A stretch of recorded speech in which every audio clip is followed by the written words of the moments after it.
Hi, I am a first time mom and I want to share my pregnancy journey. So sabi nga nila, kapag para sa'yo. The story begins, I confirmed my pregnancy when by March, third week of March. Noong mga panahon na yun, hindi ko alam ang gagawin ko. Ang isip ko, gulong-gulo, hindi ako makapag-isip ng straight.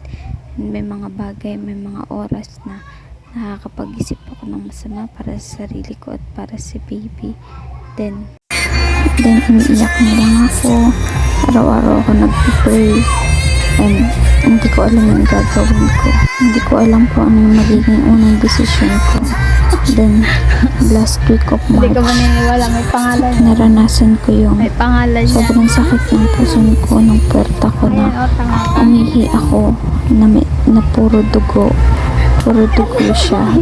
Then sobrang sakit sa puso, Pwede and naman yung pangalan. wala yung partner ko na nasa work. Yung ginawa ko na lang, pumunta ako dun sa friend ko, pero hindi pa nila alam na pregnant ako. Wala akong pinagsasabihan pa na kahit sino maliban sa partner ko.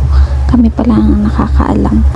And dahil sa takot ko nun, chinat ko siya habang nasa trabaho siya na umuwi na kasi punta sana kaming hospital kasi natakot nga ako kasi may lumalabas ng dugo. Then hindi siya nag-atubiling mag-out sa trabaho, siya, panggabi siya nun, tapos nagpaalam siya, mapuntahan lang ako. Then kinabukasan nagpa-check up kami sa Lipa, sa hospital, pero hindi ko wala akong lakas ng loob na sabihin sa doktor na pregnant ako. Ang sinabi ko lang na gano'n yung nararamdaman ko, and na-diagnose ako na UTI siya. Tapos may doktor may pinapagawa pang test na dun sa test na yun malalaman kung may problema yung bato ko, pero hindi ko na siya pinagawa kasi alam ko nga pregnant na ako. Then hindi na rin ako bumalik para sa next check-up, and yung mga gamot na reseta ni doktor is hindi ko siya ininom kasi alam kong makakasama siya sa baby. Lumipas pa yung maraming araw bago unti-unting nabuo yung loob ko kung paano umpisahang sabihin sa side ng pamilya ko, sa side ng pamilya niya. Pero unang pinagsabihan ko is yung kapatid ko. Pero sabi nga nila, hindi lahat sa ating papapot. Kaya, ayun, nagalit siya. Hindi nagalit, parang siya ng malaking tampo sa akin. Kasi ako yung kasunod niya inaasahan na makakatulong niya, pero nagkaganon-ganon. And next na sinabihan is yung friend ko na malapit sa akin na nandun sa boarding house na pinatuluyan ako, si Beverly. Dun utay-utay sa pamilya niya, nasabi namin ng partner ko. Thankful and grateful ako at doon ako nakakuha ng lakas ng loob kung paano sisimulan ang lahat, kasi wala akong narinig na salita sa kanila, kundi tinanggap nila ako and nagplano kung paano ang mangyayari. After nun, umuwi na ako sa Quezon, and nakailang araw pa rin bago ko nasabi. Sobrang pressure kasi may date na umuo ako na sa ganun silang araw pupunta para mamulong, pero ako unti-unti sa paglipas ng araw hindi ko masabi at hindi ko alam kung paano sisimulang sabihin. Pero sabi ko yun, unang pinagsabihan ko mother ko. Then nag-iyak siya, syempre ganun talaga, and tanggap ko naman yung mga sinabi niya sa akin. Kasi ng kapatid ko, umiyak din siya din. Tinanong niya ako kung kaya ko na daw ba. Then last is yung papa ko, and talagang direct na nag-decision na talaga siya na agad-agad pupunta at makakipag-usap sila saan. June 8, 2025, doon nangyari yung pamulungan, and mabuti na lang may savings ako. May konti akong savings din, yun na lang yung ginamit ko para umorder ng kahit konting handa. At sila mama may konting panghanda din sa amin, niluto na nila yon, and nagulat talaga yung mga kapitbahay namin, at even yung side ng pamilya ko. Nagulat sila bakit daw biglaan, and hindi ko naman talaga priority, na sinabi ko din sa mama na wag na ipagsabi muna kasi yun yung ikaka-peace ng mind ko. Ang mahalaga sa akin, nasabi ko sa mama, sa papa, o sa pamilya ko na hindi ko kailangan ng comment ng iba. Then natapos naman ng maayos yung pamulungan, at next nun is monthly pa-check up na ako dito sa Batangas. Nandito kasi yung OB ko, then pero uwian ako na, punta lang ko dito na pag magpapacheck up ako, then babalik ko dito kasama. Ganun lang yung routine ko. Then yung 8 months na yung tiyan ko, hindi na rin kasi magbiyahe pa. Dito na ako nag-stay sa bahay ng partner ko. At kahit ganun pa rin naman yung nangyari, is kahit pa paano may puti kaming ipon. Nakapag-nest din. Loka. Si Kimi nagtatrabaho pa rin. Nagtatrabaho siya Hindi. para napampacheck up ako, and super supportive naman ng mama and papa sa side ng family niya. Si Ulaga. Kasi Diaper daw. nakaalala sa akin sa araw-araw at palagi. Oh, blue. Sa lahat ng nangyayari, Matawa gusto ka ko na, it's a boy. una kay Lord, kasi ginabayan niya, binigyan ng lakas ng loob para harapin ang lahat, lalong-lalo na dala ng nasa sinapupunan. Binigyan niya ako ng lakas ng katawan, lakas ng loob, at matibay na isip, at prepare niya ako para sa mga susunod pang haharapin. Gusto ko lang din magpasalamat sa partner ko, kay Team Jasper, kasi andyan siya kapag kailangan ko siya, at nakaalalay siya sa lahat ng oras para sa baby namin. And kahit na minsan may hindi pagkakaintindihan, pero pag may kailangan ako, binibigay niya lahat ng cravings ko, binibili niya lahat ng arte ko, sinasabayan niya yung mga gusto kong gawin, pinupuntahan namin. At nasa kanya yung pinakamalaking pasensya sa mga oras na iyon. Sa iba't ibang mood na pinapakita ko, nandiyan pa rin siya para intindihin ako. Sa pagtitiyaga sa trabaho para lang may masuporta sa amin ng baby niya. At sa paggampan bilang mabuting partner sa oras na kailangan ko siya. Ala, nag-ano? Sa Kalwitin mo po, ibinagsak kung naman ka. Mainit eh. Ayos na yun. Walang bagay. sa pagbibigay ng payo. Ilang oras nang iintay. Hindi, man kami ano ka. At yun lang nag-pregnancy ko. Kaya gayon. Kasi nandyan sila nakaalaga at nakasupport. Ganon din sa pamilya ko, na lalo na ang mama na nagpapaalala lagi sa akin na kumain sa tamang oras, umaga ng hali, hapon, lagi yung binabanggit. Kasi para daw hindi yun kasi due, hindi yun. Sa papa, sa amin ko, na kinukuha niya ko ano yung pwede kong madala pag pumunta ako dito sa Batangas, and sa ate namin dyan, para pagaanin yung loob ko, mapagkwentuhan na kung ano yung sa isip ko na nagliles ng stress sa akin. At sa mga kapatid ni Team Jasper na super supportive para sa akin, laging pinag-imusta ang tuwa nila, nakakadagdag sa akin ng lakas ng loob kung paano nila ako i-comfort kapag namiss ako sa kanyang sama ng loob sa bahay. At sa mga taong nasa paligid ko na nakatulong para hindi makadagdag ng stress, higit na sinusuportahan nila ako sa kung ano yung pinagdadaan ngayon. Salamat din dun sa mga taong na nagchat sa akin, mga ngamusta lang. Kumusta ako, kumusta ang baby. sa simpleng chat na yon, nakakadagdag sila ng lakas ng loob at happiness para and also excitement sa paglabas ng baby. Pero sa paglapit ng due date, dun pala mararamdaman yung excitement, kaba, takot, at nabablangko ka. Kasi yung feeling mo na akala mo ready ka na, prepare ka na, pero may kulang pa din na hindi mo alam kung anong gagawin.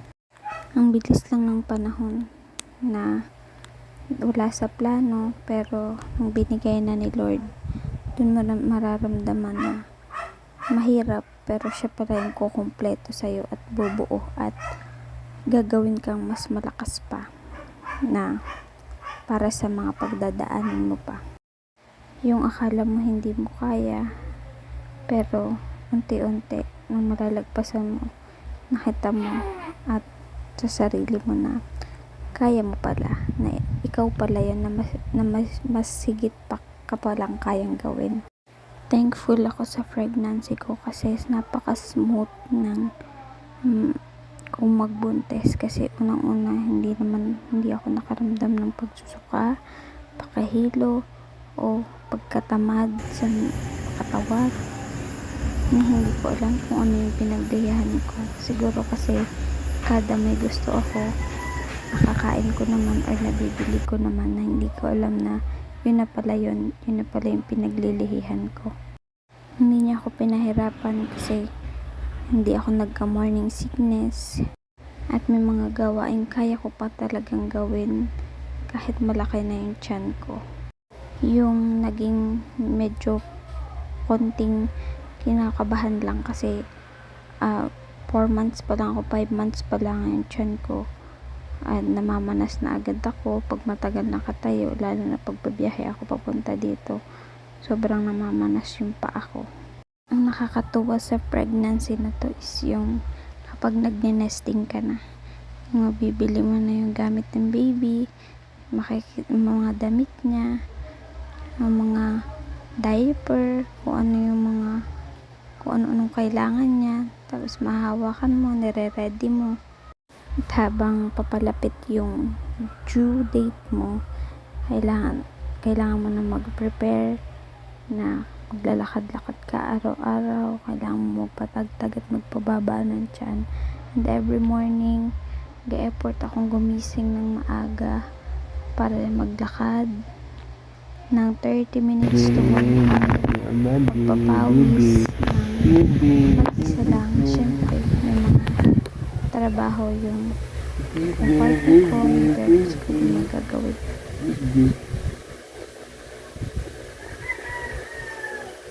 Ano?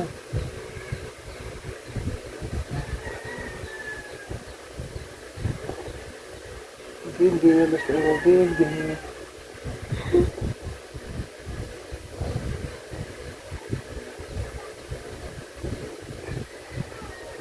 Nararamdaman ko. Hindi. Hindi na basta hindi.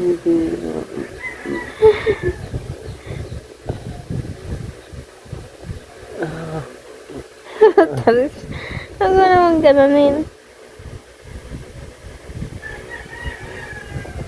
Sabi mo dati, magigising na yan. Hindi na. Kada ang pizza. Hindi. Huwag na pizza. Ano ba naman? Kada pizza, di. Nakakasura naman to.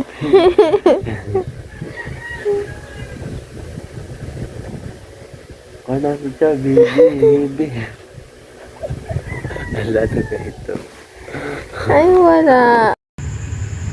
Habang ginagawa ko yung mga bagay na alam ko makakatulong para mabilis yung lumabas, is nag-iisip na lang ako ng positive. Pero may mga time talaga na feeling ko pagod na ako, bigat na ako sa tiyan ko, kasi hindi ko alam kung ano yung magiging tayo ko sa pagtulog. Hindi ako makatulog sa gabi na yung utak ko gulo-gulo, kung ano pasok sa isip ko kahit hindi naman nangyayari. Minsan nararamdaman yung pakaramdam na sobrang bigat na naiiyakan din talaga. Lalo na minsan kapag naiisip mo yung life mo before na mabuntis ka, yung yung mga gala mo, yung buhay na meron ka noon, and kapag isip ka ng mga what if hindi ganito ngayon, what if natuloy ng Taiwan, what if natuloy mag-abroad, what if na nandun ako kasama ng kapatid ko na may trabaho katulad ng at kikita ng katulad ng ng kinikita niya. Minsan umaabot pa sa punto na sinisisi ko si Kim Jasper kung bakit ganito, kung ano yung meron kami ngayon, na sana hindi galit sa akin ng kapatid ko, na sana nagagawa ko pa yung mga gusto ko, na sana nakakatulong ako sa kanila, na mararamdaman kong may pakinabang ako. Pero sa kabila ng mga ganong pag-iisip, kapag nakikita ko na tuwing check up ko, nakikita ko sa monitor na okay siya, napapakinggan ko yung heartbeat niya, na naiisip ko yung future, na magkakaroon ko, mahahawakan ko siya, na may baby na ako, na matatawag kong sariling akin. Kapag nakikita at nararamdaman ko na bawat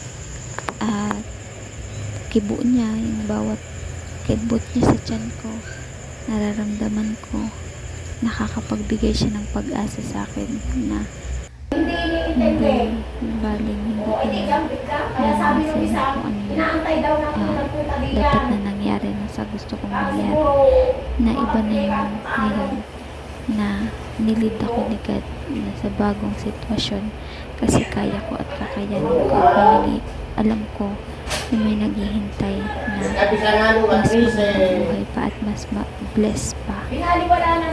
Naalala ko nung unang check-up ko sa Lipa, na kauna-unang super kinakabahan ako, then hindi ko na mamalayan na habang nakahiga ako dun sa higaan na sa chair habang chine-check up, then makikita mo sa monitor yung baby mo, bigla-bigla ko na nakita yung sarili ko, nakangiti na pala ako, then yung hope yung joy na nararamdaman mo is kakaiba.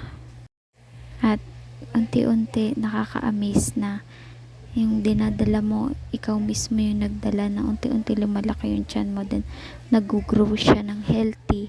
Dun pa lang thankful na ako, and nakaka-amaze kasi ako mismo, sa akin siya mismo na ganun yung nabuo, na healthy siya. Nakaka-amaze yung katawan ng isang babae. And then, habang papalapit yung due date mo, na malapit mo na siyang makita, akala mo, ayon kung ano yung nasa isip mo is yun yung mangyayari. Hindi pala. Marami palang surprises na naghihintay at mangyayari. Katulad na lang ng tuwing check-up ko, nakakatuwa kasi nakikita ko weekly habang check-up ko, monthly, na lumalaki siya, yung development niya nandun. Then nitong last check-up ko, nitong 9 months na marami nang excited kami na makikita na namin siya, iniintay na lang namin due date ko. Then nagbigay yung OB ko na due date ko is November 21. Then yung check-up ko na November 20, bago November 21, is nakita doon na ang baby ko is suhi pa. Suhi na siya. Kung kailang malapit na yung due date, saka pa naging suhi. Then pray ako. Tapos in-advise sa akin ng OP ko na wag muna akong maglakad ng tuwing umaga, kasi baka daw bumaba agad si baby, hindi pa siya nakaayon or hindi pa umiikot. Kaya 1 week hindi ako nakapag-lakad. Then tuwing Webes, visit ako sa center, And yun, sinasabi pa rin nila na suhi pa nga daw. Tapos kinakausap ko siya na ikot ka na, tapos pinapatunugan ko siya tuwing gabi na tinasabi ko sa kanya huwag mong pahirapan si mami. Tapos hopefully na pumapagasa talaga ako na sa sunod kong check up is okay na siya, nakaayon na siya.